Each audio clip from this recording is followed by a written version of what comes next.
सभी को नमस्कार। हमारे चैनल पर आपका पुनः स्वागत है। इस वीडियो में जानिए हमारे नेताओं के विरोधाभासी बयानों के पीछे की असली कहानी क्या है। एक दिलचस्प विषय है जो पूरे देश में सनसनी फैला रहा है और सभी को आश्चर्यचकित कर रहा है।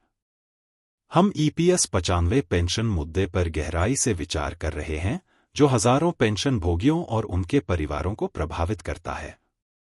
हमारे नेताओं के विरोधाभासी बयानों के पीछे की असली कहानी क्या है?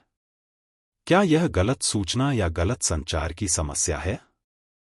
पूरा वीडियो देखें, क्योंकि इस वीडियो के अंत तक आपको इस महत्वपूर्ण मुद्दे पर स्पष्ट समझ और शायद एक नया दृष्टिकोण भी प्राप्त हो जाएगा। इससे पहले कि हम विषय पर आएं, हम आप सभी से अनुरोध करते हैं कि हमारे चैनल की सदस्यता लें और हमारा समर्थन करें। जैसा कि आप में से कई लोगों ने देखा होगा, वित्त मंत्री निर्मला सीतारमण ने हाल ही में कहा था कि अरुण जेटली के कार्यकाल के दौरान ईपीएस 95 पेंशन के संबंध में कोई भी मुद्दा लंबित नहीं था। उन्होंने यह भी बताया कि न्यूनतम पेंशन बढ़ाने के लिए कोई उचित ढांचा नहीं है। तो ईपीएस 95 पेंशन भोगियों के लिए इसका क्या मतलब है? और ऐसा लगता है कि पेंशन भोगियों की चिंताओं को पूरी तरह से दरकिनार कर दिया गया है।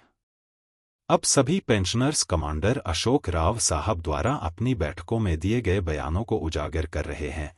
वे स्पष्ट रूप से इस बात पर जोर दे रहे हैं कि सरकार और वित्त मंत्री ने पेंशनर्स को आश्वासन दिया है।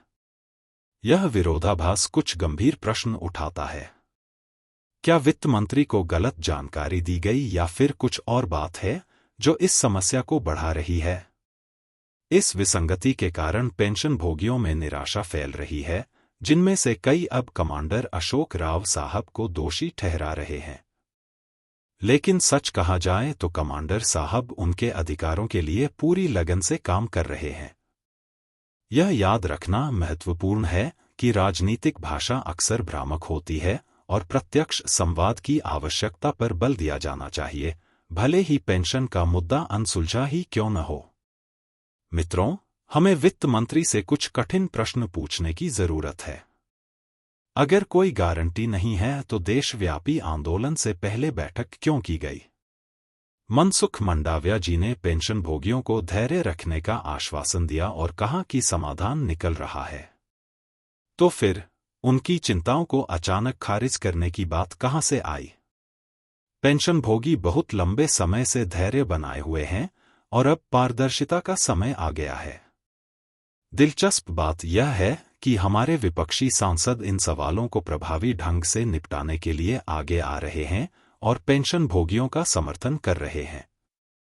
यह बढ़ता समर्थन विश्वास को सरकार से हटाकर विपक्ष की ओर मोड़ सकता है। यह उजागर करना आवश्यक है कि कमांडर साहब को इन मुद्दों को सुलझाने में सरकार की क्षमता पर विश्वास है, लेकिन हम कब तक इंतजार कर सकते हैं?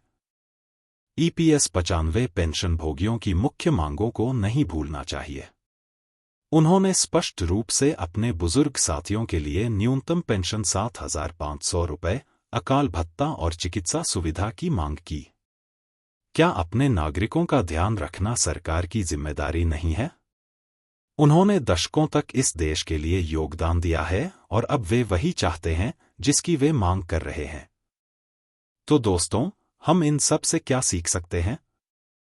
ईपीएस 95 पेंशन भोगी केवल आंकड़े नहीं हैं, वे कड़ी मेहनत करने वाले लोग हैं जिन्होंने अपना जीवन सेवा के लिए समर्पित कर दिया है।